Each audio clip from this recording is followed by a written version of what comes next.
और फिलहाल सीधा प्रदेश प्रभारी राधा मोहन दास मीडिया से रूबरू हो रहे हैं, मुखातिब तो हो अब रहे हैं। हम क्या लोग कहना कुछ न कुछ तो चुनाव के संदर्भ में निर्णय लेंगे ही ना।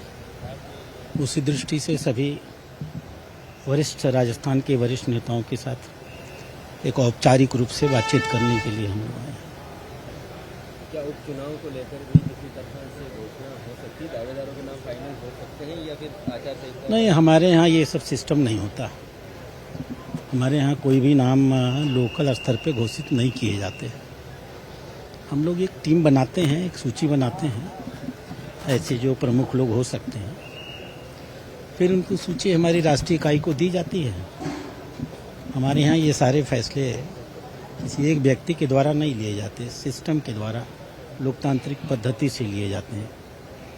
यहाँ बातचीत करके मैं नाम ले जाऊँगा, ऊपर बातचीत करके हमारे जो वरिष्ठ नेता हैं वो उन नामों में से कोई नाम फाइनल करेंगे। यह उनका सर्वाधिकार है और हम सब उनके राष्ट्रीय नेताओं के निर्णय के साथ हमारे सारे कार्यकर्ता नीचे से लेकर ऊपर तक उनके साथ मजबूती से खड़े होते हैं, जो कोई भी नाम हो।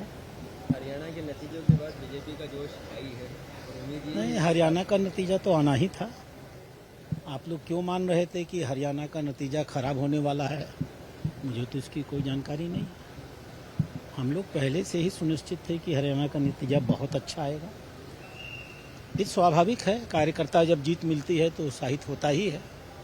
हमारा कार्यकर्ता है, भावुक होता है, भावनाओं से बढ़ करके रखता है।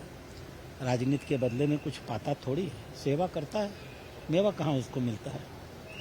तो जब उसको लगता है कि संगठन की जीत हुई, माननीय मोदी जी का सम्मान और उनका पूरी दुनिया में अस्तित्व बढ़ा, तो उसे खुशी होती है, उसके अंदर एक उत्साह का सृजन होता है और स्वाभाविक रूप से उसका असर चुनाव पर पड़ता है। मैं कैसे मना करूँगा, पड़ता है। चुनाव की सीटों पर सर लग रहा है कि कांग्रेस के जो सांसदों ने खाली किए हैं, तो कांग्रेस कह रही है कि हमारी जमजीत पक्की है। अब कांग्रेस खड़ा कर ले अपनी प्रत्याशी। जीत तो उनको हरियाणा में पक्की लग रही थी। हरियाणा के बारे में वो कह रहे थे कि 90 में से 60, 65, 70 से कम तो हम जीतेंगे ही नहीं। उनकी जो मुख्य स्पोक्स पर्सन थी, महिला, नाम नहीं लूँगा, उन्होंने कहा था कि 20 सीट से ऊपर भाजपा की आ जाए तो मेरा नाम बदल दिया जाए। तो जब वो लोग जनता से इतने कटे रहते हैं और ज़मीन से इतने छटे रहते हैं, अपने कार्यालयों में बैठ करके अपने सपनों की दुनिया में निर्णय लेते हैं, तो इसी प्रकार की बातें करते हैं। हम तो हवा में जीने वाले आदमी नहीं हैं। आप तो मुझे खुद देख रहे होंगे, पिछले 2 महीने में मैं हर विधानसभा में खुद जा चुका हूँ। माननीय अध्यक्ष जी जा चुके, माननीय मुख्यमंत्री जी जा चुके, हमारे माननीय अन्य मंत्रीगण जा चुके। तो हम लोग तो ज़मीन से सूचना लेकर जमीनी धरातल पे काम करने वाले लोग हैं।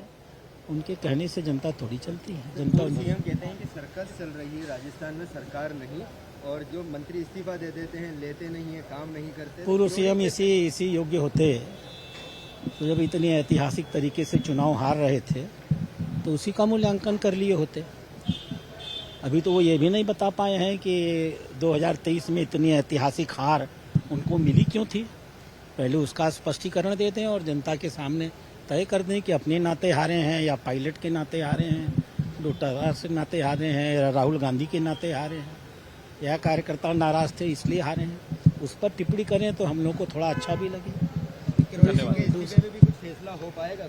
मुझे नहीं मालूम है कि किरोड़ी जी ने कोई इस्तीफा दिया है, मेरी जानकारी में ही नहीं है।